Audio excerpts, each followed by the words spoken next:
Ahojte, už 10 rokov radím sebe, svojim klientom, ale takisto aj vám, ako investovať. Počas tohto obdobia som nazbieral mnoho skúseností, o ktorých sa s vami chcem v týchto videách podeliť. V tomto videu si povieme 4 jednoduché kroky a body, ktorými by ste si na začiatku mali prejsť. Chcem vám formou týchto videí zanechať nejaké cenné rády, ktorými sa držím už dlhé roky a prinášajú mi peniaze.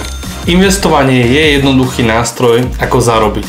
Človek si ale mnoho jednoduchých vecí komplikuje a inak to nie je ani pri investovaní. Nečakajte, začnite investovať hneď. Investovanie môže zmeniť život komukoľvek. Či už pani v obchode, ale aj úspešnému podnikateľovi.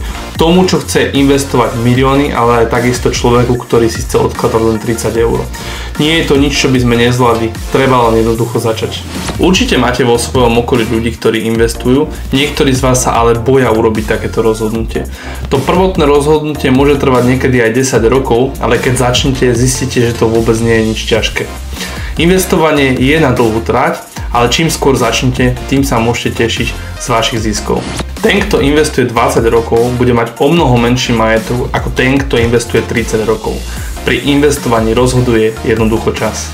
Nesporte, ale investujte. Väčšina Slovákov odkladá peniaze na bežný účet, ktorý im absolútne nič nezarobí. Až 42 miliard eur je uložených v bankách a tí, ktorí neinvestujú, ale odkladajú peniaze pod vankúš alebo sušia peniaze na bežných účtoch, znehodnocujú svoj majetok. Kúpna sila 1 eura bude o 10 až 15 rokov ďaleko menšia a za týchto 5 eur si kúpim menej ako dnes. Ja netvrdím, že peniaze nemáte mať uložené na bankových účtoch, ale máte tam mať peniaze na nepredvídateľné udalosti, ktoré môžu nastať, a ostatné ja investujem. Nejde o to, aby moje peniaze zarábali aj vtedy, keď ja spím. Majte jasne stanovený cieľ. Počas 10 rokov, ako pomáham ľuďom s investíciami, som si všimol úplne jednoduchú vec. Ľudia, ktorí nemajú jasne definovaný cieľ, na čo peniaze budú potrebovať, sú náchylnejší na výbery z investičných účtov a takisto nedodržanie investičného horizontu. Investovanie berú ako krátkodobé sporenie. Ak by si stanovili ale presný cieľ, že si o 10 rokov povedzme kúpia auto, tak tento cieľ určite, ak to budú myslieť vážne, dodržia. Zložený úrok, čo je úrok z úrokov, začne pracovať až neskôr.